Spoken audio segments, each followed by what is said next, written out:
Hello friends, नमस्ते, राधे कृष्ण। कैसे हो आप सब? आप सभी का स्वागत है मेरे आज के ब्लॉग में। और आज है जन्माष्टमी, तो आप सभी को ढेर सारी शुभकामनाएं जन्माष्टमी का। और आज मैं जन्माष्टमी का ब्लॉग आप लोगों के साथ शेयर करने वाली हूँ। तो हमेशा की तरह हम बनाने जा रहे हैं मावा, मतलब मावा घर पे ही बनता है हमारे, फूकते हैं। तो अभी यहाँ पे नमस्ते इंडिया का 5 किलो दूध है, तो थोड़ा थोड़ा करके फूकते हैं हम। तो आज तो मतलब थोड़ा बहुत मैंने पहले फूंक लिया था और फिर मम्मी ने फिर भिजवाया 5 किलो, तो वो मैं कर रही हूँ। तो अभी तो सबसे पहले तो कान्हा जी को मैंने यहाँ पे नहला धुला कर तैयार किया है, मेकअप किया है इनका, और ये वाली ड्रेस बनाई है। इनको तैयार करके अभी सुबह मैं बैठा दूँगी माखन वाखन देकर, और उसके बाद ना लग जाऊँगी, मिठाइयाँ बनेंगी तो उसमें लगना है।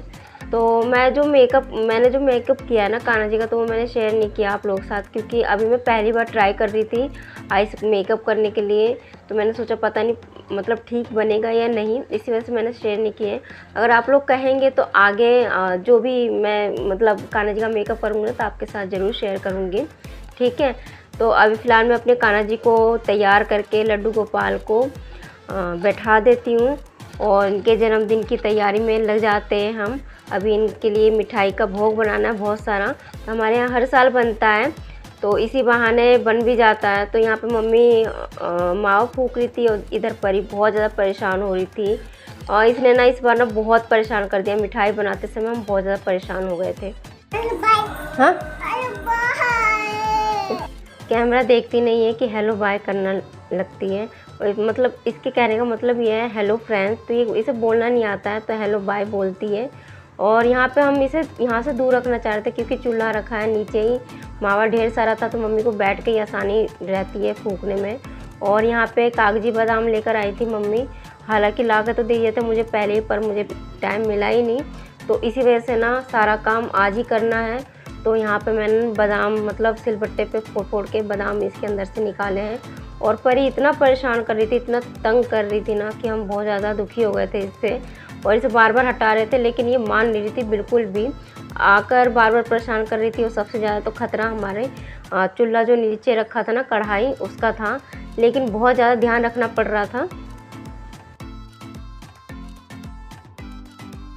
सारे बादाम निकाल लिए थे, काजू और कनी, गोला, ये सारी चीज़ों को ना पीसना पड़ता है। और ये इसलिए है क्योंकि सांदा भी ज़रूर बनाती हैं मम्मी, तो उन चीज़ों को मैं मिक्सी में पीस रही थी, और पीसने के बाद से ना इन्हें घी में भूना जाता है।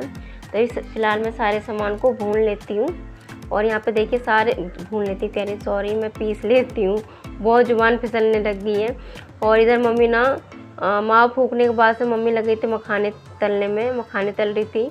बहुत मतलब एक तो टाइम हो रहा था बहुत जल्दी, बहुत सारी तैयारियां करनी थी, और मुझे बहुत ज़्यादा टेंशन हो, काम इतना, बच्चे इतने परेशान, और बस क्या बताऊं। तो यहाँ पे अजवाइन था, अजवाइन को ही पीसा है मैंने, क्योंकि सांदे में डलता है। और यहाँ पे मखाने भूनने के बाद मम्मी ने बाट से इन्हें फोड़ लिया है, थोड़ा सा दरदरा सा फोड़ लेंगे इसे। और फिर इसमें ना काजू और बादाम, ये सारी चीज़ें ना घी में ही भूनी जाती है सांदा बनाने के लिए। और यहाँ पे मैं कर रही थी बूरा छानने की तैयारी, मतलब सांदे के लिए ही। तो जैसा जैसा हाथ काम में आ रहा था ना, वो फटाफट से हम कर रहे थे कि जो काम जल्दी निपटे। तो यहाँ पे मैंने बूरा छानी है सबसे पहले। तो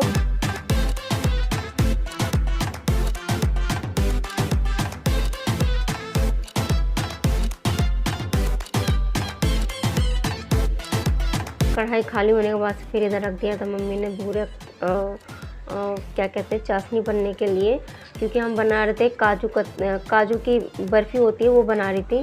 तो यहाँ पे मतलब अच्छे से मतलब चीनी जो पिघल गई है ना, चीनी है या बूरा है शायद, बूरा पिघल गई है अच्छे से, चाशनी जमने लगी है। तो इसके अंदर डाल दिया हमने काजू, और काजू को डालने के बाद से इसे अच्छे से फेंट लेना है। फेंट के एक थाली तैयार कर लेनी है, जिसमें घी लगा के अच्छे से चिकनाई, ताकि नीचे से चिपकेगा नहीं, आसानी से जब हम कटिंग करेंगे तो आसानी से थाली से छूट जाएगा। तो अभी फ़िलहाल एक मिठाई ये बन चुकी है, और सांदे की भी तैयारी लगभग हो गई थी। तो मम्मी बस इसमें ना बूरा डाल रही थी, और बाकी सारी चीज़ें डाल के अच्छे से इसे मिला के डिब्बे में करके इसे रख देंगे। तो अभी फ़िलहाल हमारे पास 2 मिठाई बन के तैयार हो गई हैं। अब बहुत टाइम लगता है, सच में पूरे दिन हो गया था, बहुत ज़्यादा। मम्मी भी थक गई थी और मैं भी थक गई थी, तो बहुत ज़्यादा मतलब काम हो जाता है जन्माष्टमी के दिन। लेकिन एक ही बात है कि उस दिन काम करते हैं ना, तो उस दिन भूख लगने का पता नहीं लगता है, क्योंकि सारा टाइम ना काम में ही लग जाता है, तो भूख भी नहीं लगती है। तो आसानी से ये दिन ना निकल जाता है पूरे दिन। तो काम के सहारे ना मतलब जो भी हमारा टाइम कट जाता है, ये अच्छी बात है। और कोई काम नहीं करते ना तो भूख बहुत लगती है। और इधर चल रही थी घिया की लोस बनाने की तैयारी। तो घिया छील के मामी जी कस रही थी, मामी जी को बुला लिया था हमने। और यहाँ चीनी का भी, और चीनी की चाशनी भी बन के तैयार है। और इसके अंदर डाल दिया हमने घिया जो कसा था निचोड़ के। और लगभग तीसरी मिठाई बनने की तैयारी हो रही है। तो ये जब तक मम्मी चलाएंगे इसे, जब तक जमने के लिए ये तैयार नहीं हो जाती है।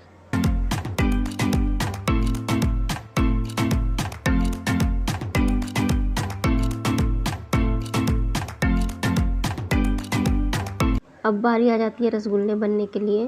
तो सब चीज़ मतलब तैयार कर लिया था, बस तलना रह गया था। और पता है बार बार ना कैमरा भी मैं उठा नहीं पा रही थी, तो इसलिए किस तरह से इस बार रसगुल्ले बनाए वो मैं नहीं दिखा पाई हूँ। तो अभी फ़िलहाल चाशनी बन के तैयार है। हमारे दूसरी बार के जो रसगुल्ले वो तल के डायरेक्ट उसमें डाले जाएंगे। परी ने क्या खाया? नम नम खाया क्या? नम नम में मैगी, वो चाउमीन के बोले पास्ता क्या क्या खाया? ये कलाकंद है और इसकी रेसिपी मैं आप लोगों ने दिखा नहीं पाई है, हालांकि सिंपल ही है। तो अभी फ़िलहाल ये जम चुकी है, तो इस पर मुझे कटिंग करनी थी, तो कटिंग कर रही थी मैं। और बस ये ना ज़्यादा थोड़ा सा मतलब गर्म हो ना, जब भी कटिंग कर देते हैं ना तो ठीक रहता है, आसानी से कट जाती है। और दोबारा एक बार और कटिंग करके तब निकाल जाती है, आसानी से निकलते हैं पीस। तो फटाफट से मैंने कर लिया है।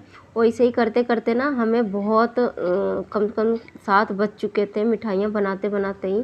और फिर फटाफट से सारा समेटा है और परी को किया है तैयार। तो परी कैसी लग रही है? और ये इसके लिए जो लहंगा पहन रखा है ना परी ने, ये मैंने घर पे ही बनाया अपनी चुन्नी में से। तो कैसी लग रही है? तैयार कर दिया है इस बार मैंने अपनी गुड़िया रानी को, राधा रानी को।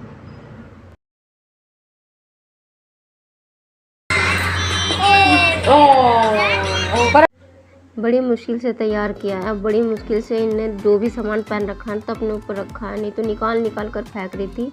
और कम से कम 1 घंटा से ज़्यादा ही लग गया होगा इसे तैयार करने में, इसे समझाने में। बिल्कुल भी समझ नहीं रही थी, बस उतार के फेंकना है तो फेंकना है। तो गाने चला रही थी, मम्मी डांस करना सिखा रही थी, बट ये थोड़ा बहुत भूल जा रही थी। फिर इसे उतारो, जल्दी उतारो, यही थी इसके दिमाग में। तो अभी फ़िलहाल थोड़ा बहुत ना परी को तो तैयार कर दिया है। कान्हा जी का पंडाल और उन्हें नहलाना धुलाना सजाना ये रह गया है। तो चलो परी का तो काम हुआ। यहाँ पे सब कुछ तैयार कर लिया था मैंने, थाली जोत की और मिठाई भोग वगैरह सब कुछ नहलाने धुलाने का। और जो भी मतलब पंडाल में जैसा सजाना था, ज़्यादा कुछ किया तो नहीं है, लेकिन जैसा भी समझ में आया, बस मुझे जैसा टाइम मिला वैसे मैंने कर लिया है काम। और अभी फ़िलहाल टाइम नहीं हुआ है कान्हा जी को नहलाने के लिए। जैसे टाइम होगा हम कान्हा जी को नहला धुला के तैयार करके और बस उन्हें भोग वगैरह लगाएंगे। कान्हा जी को नहलाना स्टार्ट कर दिया है। सबसे पहले दही बूरा पंचामृत तैयार करते हैं ना, उससे नहलाते हैं। तो यहाँ पे दही बूरा शहद और कच्चा दूध गंगा जल, मतलब इन सारी चीज़ों से ना नहलाया जाता है कान्हा जी को। तो सबसे पहले तो सुबह तो मैंने अच्छे से कान्हा जी को नहला दिया था, बस इस टाइम हमें पंचामृत से नहलाना था। तो यहाँ पे नहलाया है और उसके बाद सादे पानी से नहलाकर इन्हें तैयार करेंगे। और जिसमें नहलाया ना अभी, वो पानी फेंकेंगे नहीं, हमेशा ही नहीं फेंकते हैं, उसे पीना चाहिए हमेशा। तो उसे हमने ना सबसे पहले उसे ही पिया हमने जब व्रत खोला है।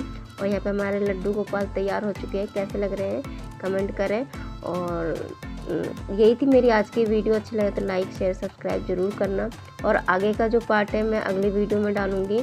अभी वीडियो काफ़ी लंबी बन जाएगी, इसी वजह से मैं अपनी वीडियो को एंड कर रही हूँ यहीं पे।